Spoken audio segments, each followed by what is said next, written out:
What's good, everybody? Next, we're back with some more World of Warships Legends. Today we have the Shimakaze. This boat is both lethal and quite varied in how you can play it. So we'll get right into it.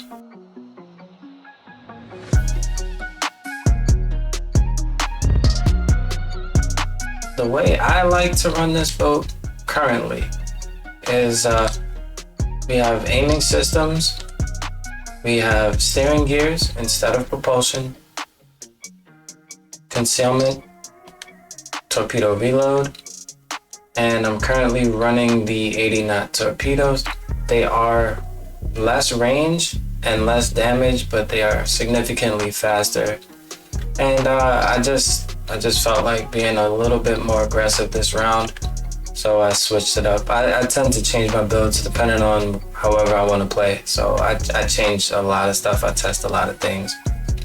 This is a 16K health pool with some decent guns, 10 kilometer, 7-second reload, and the torpedoes, 9.3 kilometers at 80 knots with the 1.6 detection range and a 95-second reload. The damage per torpedo can be up to 22,000.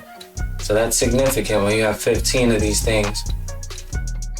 Max speed, 44.5 with a rudder shift of 2.4 seconds. So this boat is very quick and agile the way I have it built. 5.2 concealment. Oh no, you're not less than 4. Don't worry about it. This build is how I like to run it at this moment. Like I said, I try a lot of different things. So we have a toggle, which makes your torpedoes harder to spot. And we have blue, which makes your ship harder to catch, so you're faster.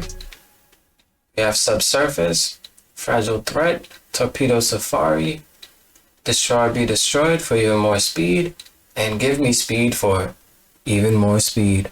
So we'll see just exactly how this zero concealment, right, except for your ship, which is standard. So that, I wouldn't even consider this special. This is standard for a torpedo boat. Anyway, we're gonna see what this looks like in action.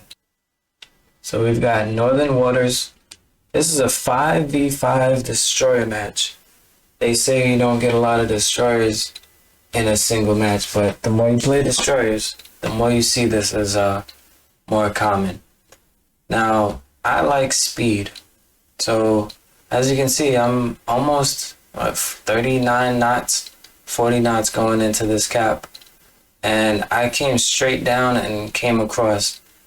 So I'm kind of coming to the side of where these guys would normally be expecting people to be, kind of where my ally is to the north.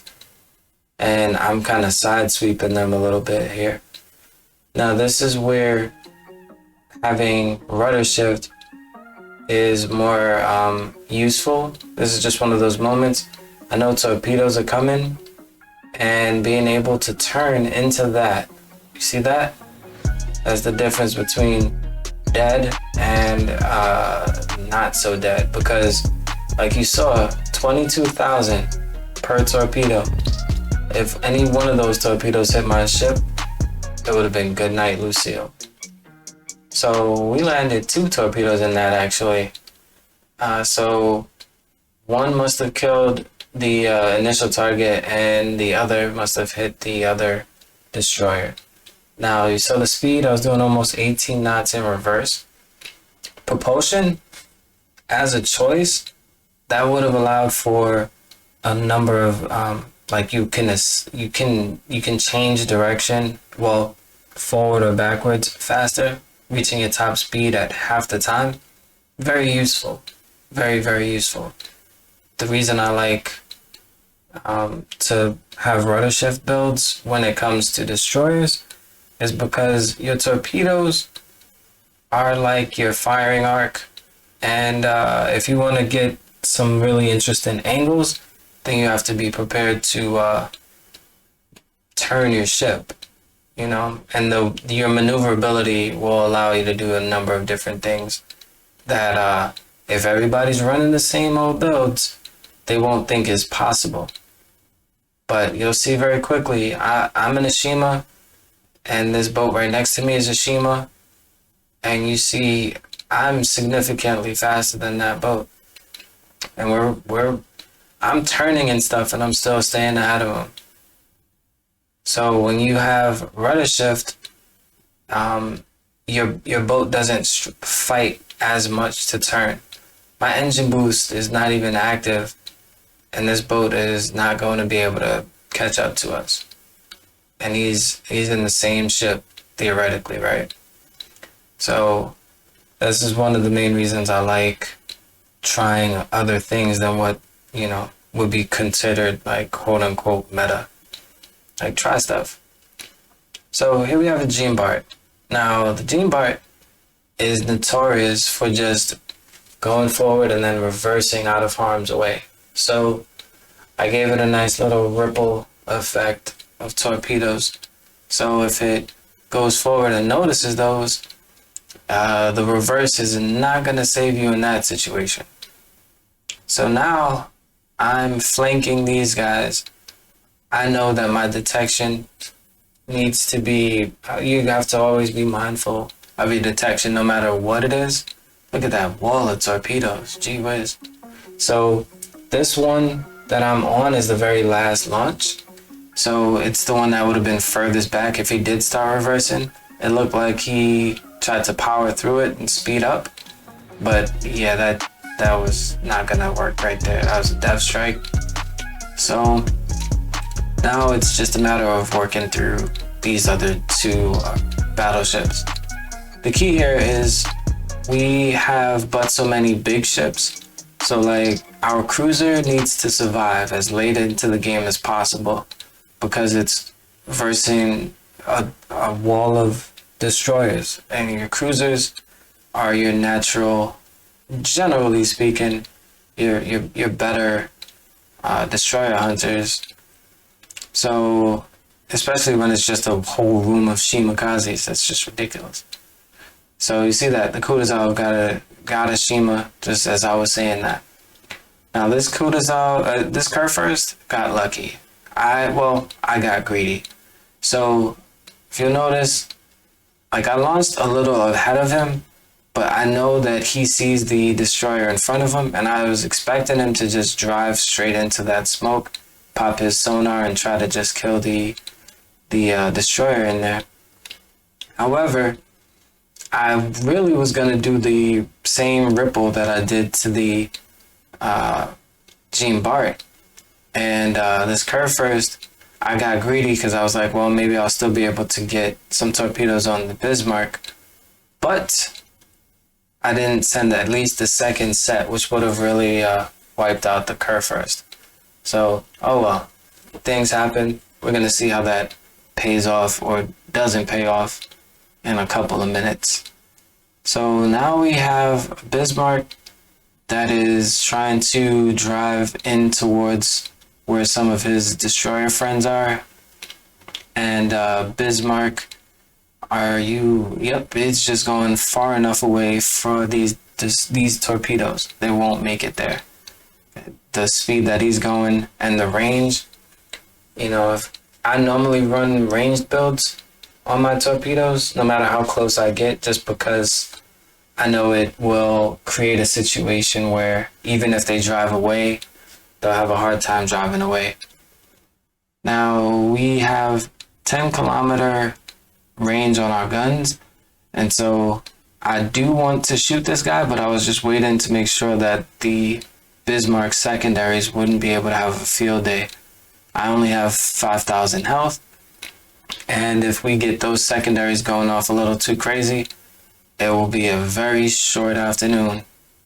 Alright, cool. We got our third kill. Now we're going to see if this Bismarck wants to come sharp around the corner, because that's a very common thing.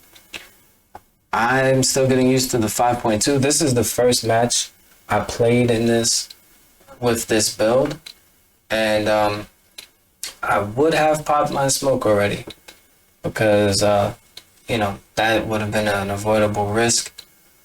But we do land 2 nice chunks on the Bismarck. And we're going to see if we can follow that up with a fire. But his damage con is still active, so we're just waiting, trying to get one of those to spark. And I do still know that the Kurfurst is still right there, just waiting his turn to come around that island. Now the Bismarck did not do what I was expecting.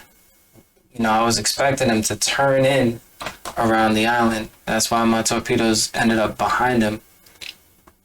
See, the Kurfurst, on the other hand, is in a way more aggressive position. He is turning towards me already. I could see how he's turning towards me. So I'm intentionally still trying to set a fire on the Bismarck. This Kurfurst has proven willing to shoot into smoke, and he actually landed a shot. So it's time to get away from him, because I do know that he has 6-kilometer sonar. Now this moment right there is where propulsion would have paid off. However, I don't feel bad about it. It's kind of how it, like, you know, on one side something will happen negative, and then on the other side it just is what it is. So boom, that Kurfurst that I did not wipe out earlier, he got to catch me, but it's just a flesh wound. Now we almost got that double. That would have been cool, but it's all good either way. So what do you guys think of the Shimakaze? And would you ever run a 0 concealment torpedo build?